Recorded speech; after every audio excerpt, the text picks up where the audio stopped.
महात्मा गांधींना अभिवादन करण्यासाठी या ठिकाणी सोनम वांगचुक पोहोचल्याचं आपण पाहतो। गेल्या काही दिवसांपूर्वीच आंदोलन मोठ्या प्रमाणामध्ये जंतर मंतरवरती सुरू झालेलं होतं। जेनझीने ज्या प्रकारे आंदोलनाची हाक दिली होती त्यानंतर धर्मेंद्र प्रधानांना राजीनामा देणं भाग पडलं। धर्मेंद्र प्रधानांनी राजीनामा दिल्यानंतर जेनझींनी एकच जल्लोष व्यक्त केला आणि या आंदोलनानंतर अखेर सोनम वांगचुक राजघाटावरती पोहोचल्याचं आपण एकंदरीतच सोनम वांगचुक यांच्या आंदोलनाला यश मिळाल्याचं आपण पाहतो। 26 दिवस उपोषणाची हाक सोनम वांगचुक यांनी दिलेली होती। त्यानंतर सरकारच्या शिष्टमंडळाने जेव्हा त्यांची भेट घेतली तेव्हा त्यांनी रुग्णालयामध्ये जेव्हा त्यांना दाखल करण्यात आलं होतं तेव्हा त्यांनी आपलं उपोषण मागे घेतलं। महात्मा गांधींना अभिवादन करण्यासाठी राजघाटावरती सोनम वांगचुक पोहोचलेले आहेत। पोलिसांचा मोठा बंदोबस्त आहे।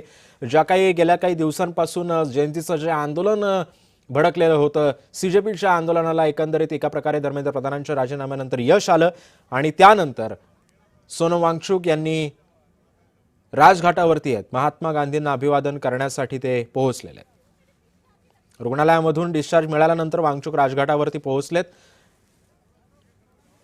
26 दिवस वांगचुक यांनी उपोषण केलेलं होतं, त्यानंतर त्यांनी उपोषण मागे सुद्धा घेतलं आणि आज त्यांच्यावरती उपचार झाल्यानंतर रुग्णालयातून त्यांना डिस्चार्ज देण्यात आला आणि त्यानंतर त्यांनी राजघाटावर जात महात्मा गांधींना अभिवादन केलंय। यावेळी पोलिसांचा मोठा बंदोबस्त सुद्धा राजघाटावरती तैनात करण्यात आलेला आहे। महात्मा गांधींना अभिवादन करण्यासाठी सोनम वांगचुक राजघाटावरती पोहोचलेले आहेत।